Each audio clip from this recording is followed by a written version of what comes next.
Nolan Cassidy stood at the edge of what should have been impossible. 100-acre ranch sold for exactly $1. The weathered wooden fence stretched endlessly under the harsh afternoon sun, and the main house sat like a forgotten prayer in the distance. But when he pushed open that creaking front door 3 hours later, he discovered the deal came with something the seller had forgotten to mention. Someone was already living there. The sound hit him first. Soft footsteps upstairs, deliberate and careful, like someone trying not to be heard. Nolan froze in the doorway, his hand still gripping the brass handle.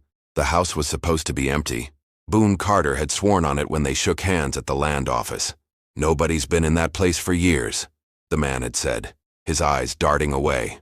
"You'll have it all to yourself." Yet there she was.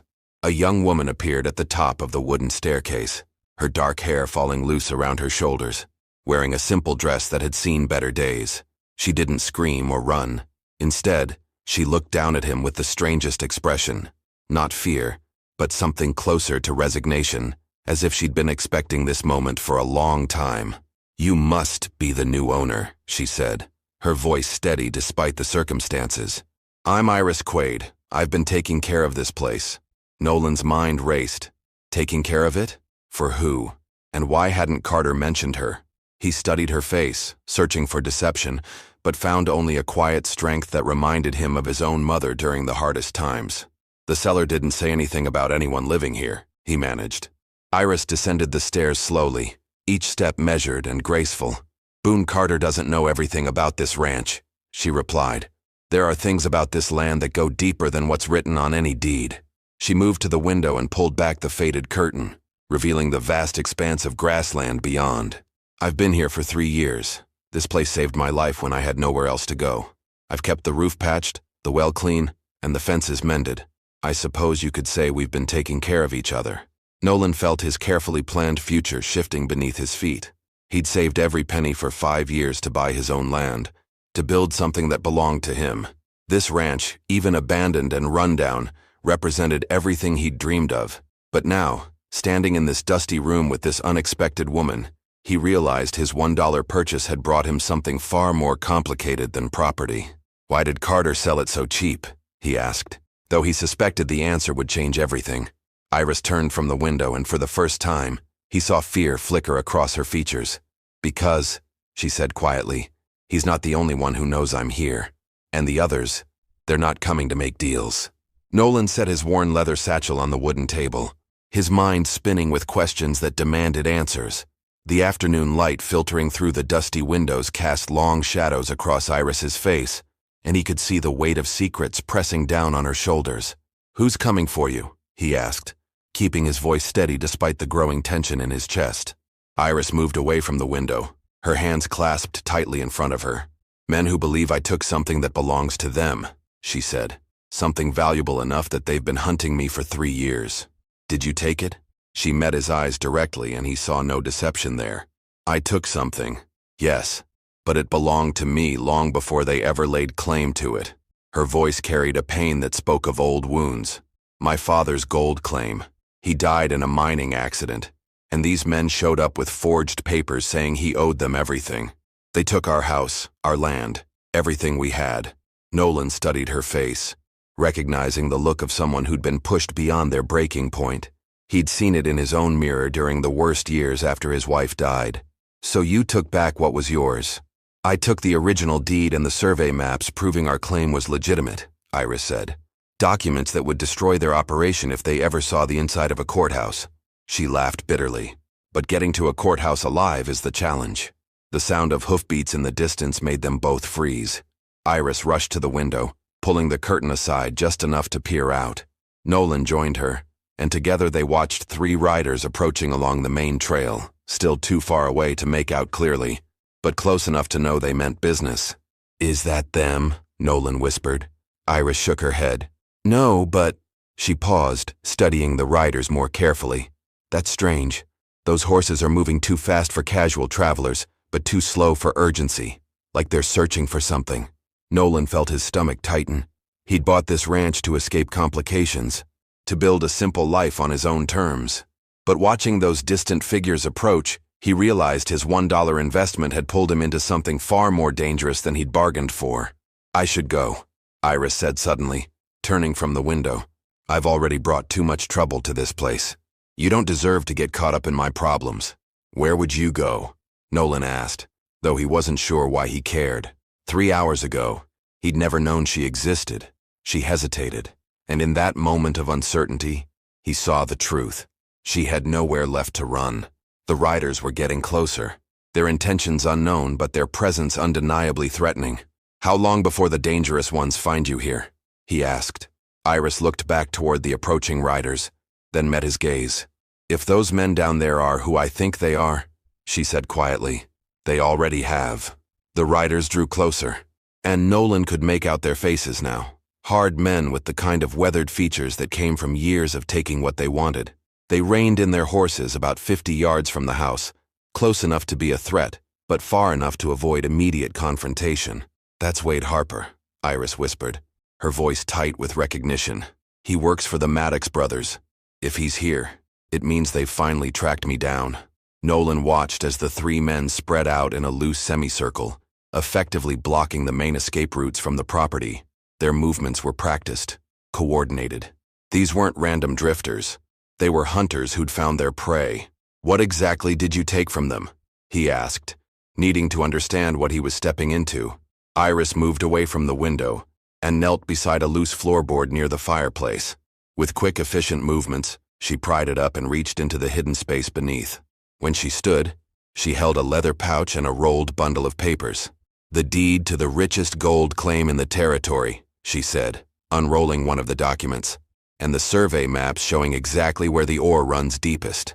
My father spent 10 years mapping every vein, every pocket of gold in those hills.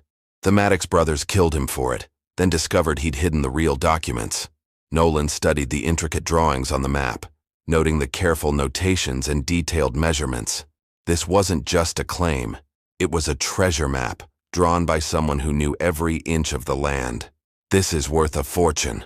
Enough to buy half the territory," Iris confirmed, "and enough to make them hunt me across 3 states. A sharp whistle from outside made them both turn toward the window. Wade Harper had dismounted and was walking slowly toward the house, his hand resting casually on his gun belt. His companions remained mounted, watching the surrounding area for any signs of movement. "Iris Quaid," Harper called out, his voice carrying clearly across the yard. "We know you're in there. Time to settle this like civilized people." Nolan felt his pulse quicken. 3 years of carpentry work had given him strong hands and a steady nerve, but he'd never faced men like these. Still, looking at Iris's pale face, he realized he couldn't just hand her over to them. "There's a back way out," she whispered urgently. "Through the kitchen and down to the creek. You could slip away while they're focused on the front of the house." "What about you?" She smiled sadly. "I'm tired of running. Maybe it's time to face them." Nolan stared at her, recognizing the resignation in her voice. She was giving up, ready to sacrifice herself so he could escape the mess his $1 purchase had created. But as Harper's footsteps approached the front porch, echoing like a countdown, Nolan made a decision that surprised even him. "No," he said firmly, moving to the window. "This is my property now, and I don't recall inviting anyone onto it." Harper stopped at the base of the porch steps, looking up at the house with a cold smile that promised violence. Nolan stepped onto the front porch, making sure Harper could see him clearly. The afternoon sun cast his shadow long across the weathered boards, and he kept his voice steady despite the hammering of his heart. "This is private property," he called out. "You and your friends need to move along." Harper's smile widened, but there was no warmth in it. "Well now, looks like the little lady found herself a protector." He took another step closer, his spurs jangling with each movement. "Thing is, friend, we're not here for trouble with you. Just need to have a conversation with Miss Quaid about some property that belongs to our employer." "I don't see any legal papers," Nolan replied, noting how Harper's companions had positioned themselves to cover all angles of approach. "Far as I know, anything on this ranch belongs to me now." Harper chuckled, a sound like gravel in a tin cup. "Legal papers? That's funny." He gestured toward the house. "See, the way we figure it, Miss Quaid has been squatting on this land for years, probably going through anything of value left behind by the previous owners. Wouldn't be surprised if she found some items that need to be returned to their rightful owners." Inside the house, Nolan could hear Iris moving quietly, hopefully hiding the documents somewhere safer. He needed to buy her time, But Harper was clearly growing impatient with the conversation. "Tell you what," Harper continued, his hand now resting openly on his gun handle. "Why don't you call her out here so we can all discuss this like reasonable folks? No need for anyone to get hurt over a simple misunderstanding." Nolan felt sweat gathering at the base of his neck despite the cooling afternoon air. 3 against 1 weren't odds any sensible man would take, especially when he wasn't even sure what he was fighting for. But looking at Harper's cold eyes, he realized this wasn't about justice or legal claims. These men would take what they wanted regardless of who got hurt in the process. "She's not here," he lied, hoping his voice sounded more convincing than it felt. Harper's expression darkened. "Now that's interesting, because my associate over there with the sharp eyes swears he saw 2 figures in that window not 5 minutes ago." He pointed toward one of the mounted men. "Johnny's got a talent for noticing details others might miss." The man called Johnny tipped his hat mockingly, his rifle resting casually across his saddle but positioned for quick use. "Maybe you saw shadows," Nolan suggested. "Old houses play tricks with the light." "Maybe," Harper agreed, though his tone suggested he believed nothing of the sort. "Or maybe you're protecting someone who's caused my employers considerable financial loss. That kind of loyalty to a stranger might make a man wonder about your own involvement in the situation." The threat was clear now. Harper was suggesting that Nolan himself might be complicit in whatever theft they were pursuing. It was a clever move. Give him a way out by abandoning Iris or face the consequences of standing with her. Through the window behind him, Nolan heard the softest creak of floorboards. Iris was still moving around inside, and Harper's sharp-eyed companion would notice any sound that carried. "Time's running short," Harper said, pulling out a pocket watch and making a show of checking it. "My patience tends to wear thin when folks aren't being honest with me." The silence stretched between them like a taut rope ready to snap. Nolan could feel Harper studying his face, searching for cracks in his resolve. Behind him, the house had gone completely quiet. Too quiet. Either Iris had found the perfect hiding spot, or she was preparing for something desperate. "You know what I think?" Harper said, closing his pocket watch with a sharp click. "I think you bought this place knowing exactly what you'd find here. Maybe Miss Quaid promised you a share of what she stole if you helped her stay hidden." "You think wrong," Nolan replied, though he had to admit the accusation sounded plausible. "I bought this ranch fair and square this morning. First time I've ever set foot on this property." Harper exchanged glances with his mounted companions, some silent communication passing between them. The man called Johnny shifted in his saddle, and Nolan caught the subtle movement of his hand toward his rifle. "Here's what's going to happen," Harper announced, his voice taking on the tone of a man accustomed to being obeyed. "You're going to step aside, and we're going to search this house. When we find what we're looking for, we'll be on our way. Resist, and you'll be buried on your own property before sunset." Nolan's mouth went dry, but he held his ground. "And if I refuse?" Harper's smile returned, colder than before. "Then we'll search it anyway, and you won't be around to complain about the mess we make." The front door opened behind Nolan with a soft creak, and he felt his heart stop. Iris stepped out onto the porch, her chin raised defiantly despite the obvious fear in her eyes. She'd changed into riding clothes and had a small pack slung over her shoulder. "Enough," she said firmly. "This man has nothing to do with our business, Harper. Let's settle this between us." Harper's expression shifted to one of satisfaction, like a hunter who'd finally cornered his prey. "There's the sensible approach. Step down here, Miss Quaid, and we can discuss terms." "The terms are simple," Iris replied, staying close to Nolan's side. "You let him go, and I'll come with you willingly. No violence, no threats. Just me for his safety." Nolan turned to stare at her. "You don't have to." "Yes, I do." She cut him off softly. "You've already done more than anyone had a right to expect." Harper clapped his hands together once, the sound sharp in the afternoon air. "See how easy that was? Now, about those documents you took." "What documents?" Iris asked, her voice steady. "The ones that prove our employer's legitimate claim to the Quaid mine," Harper said patiently.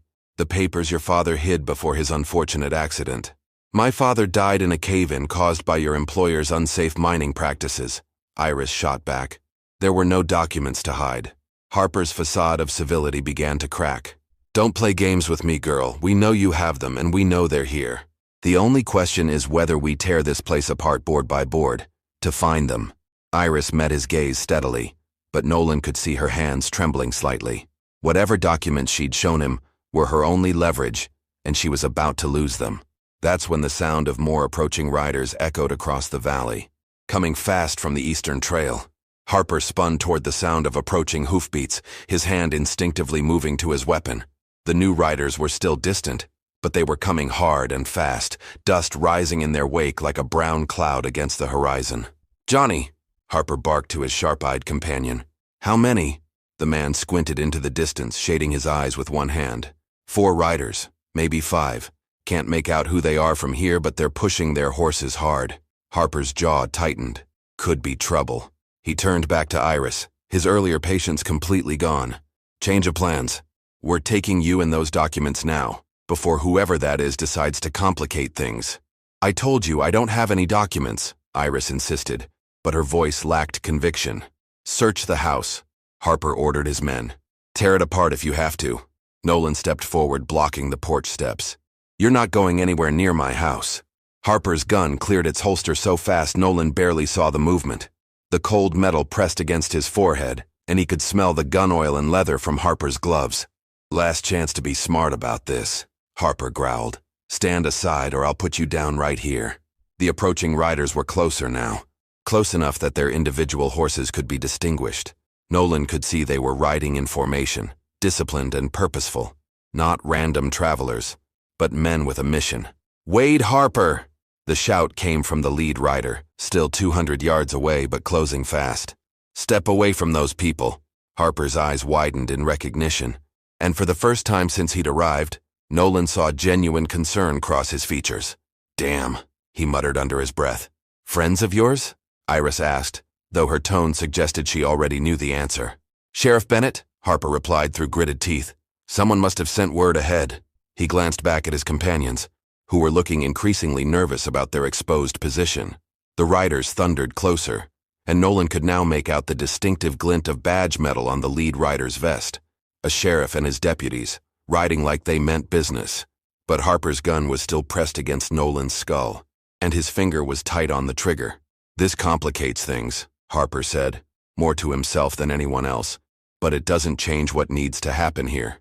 Sheriff Bennett and his men were within shouting distance now, their horses lathered with sweat from the hard ride. The sheriff was a lean man with gray whiskers and the kind of weathered face that spoke of years dealing with situations exactly like this one. "Drop your weapons," Bennett called out, as his group fanned out in a semicircle around Harper's men. "Nobody needs to die today." Harper pressed the gun harder against Nolan's forehead. "Maybe nobody needs to die," he called back. "But that depends on whether you're willing to let justice take its course." "Sheriff? Justice?" Bennett laughed harshly. "Is that what you call hunting down an innocent woman across 3 territories?" Harper's face darkened. "That woman is a thief who's been harboring stolen property. We're here on behalf of legitimate business interests to recover what belongs to them." "The Maddox brothers' business interests," Sheriff Bennett corrected, his voice dripping with disgust. "I've seen enough of their version of justice to know what it looks like." The tension in the air was thick enough to cut with a knife. Harper's men were outnumbered now, but they still held the advantage of having hostages. Nolan could feel sweat trickling down his back as he tried to remain perfectly still with the gun barrel pressed against his skin. "Here's what's going to happen," Harper announced, his voice carrying across the yard. "Miss Quaid and I are going to have a private conversation about those documents. Anyone who interferes will watch this brave property owner pay the price." Sheriff Bennett held up one hand, signaling his deputies to hold their positions. The standoff stretched taut like a wire about to snap, everyone waiting for someone else to make the first move that would determine who lived and who died. "Harper," the sheriff said carefully, "you're making a mistake here. The Maddox brothers don't own this territory, and they sure don't own me." "Maybe not," Harper replied, never taking his eyes off Bennett while keeping the gun pressed firmly against Nolan's head. "But they own enough judges and politicians to make your life very difficult if you interfere with legitimate business." Iris stepped forward slightly, drawing Harper's attention. "Stop this," she said firmly. "You want the documents? Fine. They're hidden under the loose floorboard by the fireplace wrapped in oiled cloth." Nolan felt his heart sink. She was giving up the only leverage she had, throwing away 3 years of careful hiding to save a man she'd met hours ago. Harper's eyes lit up with triumph, but he didn't lower his weapon. "Johnny, get in there and find them. And be careful. Miss Quaid has proven herself quite creative when it comes to hiding things." The sharp-eyed rider dismounted, and moved toward the porch, but Sheriff Bennett's voice stopped him cold. "I wouldn't do that if I were you." "Hey, Johnny," Bennett called out. "See, I've got a warrant here for Wade Harper's arrest on charges of murder, robbery, and conspiracy. Anyone who helps him is looking at being an accessory after the fact." Johnny froze on the bottom step, looking back at Harper uncertainly. "You didn't say nothing about murder charges." "Wade, shut up and get those papers," Harper snarled, but Nolan could hear the edge of panic creeping into his voice. "The murder of Thomas Quaid," Sheriff Bennett continued, his voice carrying clearly across the yard. "Iris's father. Seems we found a witness who saw you and the Maddox brothers rig that mine cave-in. Man's been hiding in fear for 3 years, but he finally decided to come forward." The revelation hit like a thunderclap. Iris gasped, her hand flying to her mouth. "Someone saw what happened to my father?" "Old Pete Harden," Bennett confirmed. "He was working a claim upstream when he saw Harper and 2 other men tampering with the support beams in your father's mine. Says they knew exactly when Thomas would be going down for his afternoon check." Harper's face had gone pale, but his grip on the gun remained steady. "That drunk's testimony won't hold up in any court." "Maybe not," Bennett agreed. "But combined with those documents Miss Quaid has been protecting, the ones that prove her father's legitimate claim to the mine, it's enough to hang all 3 of you." Nolan felt the gun barrel tremble slightly against his skin. Harper was realizing that killing witnesses wasn't going to solve his problem anymore, not with a sheriff and 4 deputies watching every move. "Johnny," Harper barked, "I said get those papers." But Johnny was already backing away from the porch, his hands raised peacefully. "Sorry, Wade, but I didn't sign up for a hanging offense. I'm done." The third rider, a younger man who'd been silent until now, suddenly spurred his horse and bolted toward the tree line, apparently deciding that retreat was the better part of valor. Harper found himself suddenly alone, outnumbered, and facing charges that would see him dancing at the end of a rope. His breathing became rapid and shallow, the kind of panic that made desperate men do dangerous things. "This isn't over," he whispered, more to himself than anyone else. Then, louder, "Even if you take me in, the Maddox brothers will never stop hunting her. Those documents are worth too much." "Maybe," Sheriff Bennett said, slowly dismounting and taking a step closer. "But that's tomorrow's problem. Today's problem is you putting down that gun before someone gets hurt." Harper's hand began to shake visibly, and Nolan realized with growing horror that the man was about to make a choice that would get them all killed. Harper's desperation reached its breaking point. With a wild snarl, he shoved Nolan away and swung his gun toward Sheriff Bennett, but the sudden movement threw off his balance. Nolan stumbled but managed to dive sideways off the porch as the first shot rang out. Bennett's deputies moved with practiced precision. 2 shots answered Harper's wild fire, and the outlaw crumpled to the ground, his weapon spinning uselessly in the dirt. The entire confrontation was over in seconds, leaving only the echo of gunfire and the smell of powder smoke hanging in the afternoon air. "Is everyone all right?" Bennett called out, keeping his weapon trained on Harper's motionless form. Nolan picked himself up from behind a wooden crate, checking for injuries and finding only bruised ribs. Iris rushed down from the porch, her face pale but determined. "I'm fine," she said, then looked down at Harper. "Is he dead?" one of the deputies confirmed after checking for a pulse. Caught him square in the chest. Sheriff Bennett holstered his weapon and turned to Iris with the expression of genuine sympathy. "Miss Quaid, I'm sorry it took so long to get justice for your father. If you're willing to testify about those documents and what happened to your family, we can finally put the Maddox brothers where they belong." Iris nodded, wiping tears from her eyes. "I've been waiting 3 years to tell someone who would listen. The documents are in the house," she continued, glancing at Nolan. "Everything my father recorded about the mine, including proof that the Maddox brothers forged the papers claiming ownership." 2 hours later, after statements had been given and evidence collected, Sheriff Bennett and his men rode away with Harper's body and a promise to return within the week to escort Iris to the territorial courthouse. The sun was setting behind the distant mountains, painting the sky in shades of orange and purple. Nolan and Iris stood on the porch, watching the dust settle from the departing riders. The silence between them was comfortable now, no longer filled with secrets and threats. "So," Nolan said finally, "I suppose you'll be leaving once this is all settled." Iris turned to look at him, a small smile playing at the corners of her mouth. "Where would I go? I've been taking care of this place for 3 years. Seems like a waste to abandon it now." "It's my ranch now," he pointed out. though there was no challenge in his voice. True, she agreed. But you bought it for $1, and it came with someone to help run it. Besides, she gestured toward the rolling grassland beyond the house. This place is big enough for 2 people who don't mind working hard. Nolan considered this, thinking about the lonely years he'd spent saving for his own land, dreaming of building something that would last. He'd imagined doing it alone, but standing here with Iris, watching the last light fade over their shared horizon, he realized some things were better built together. Partners? He asked, extending his hand.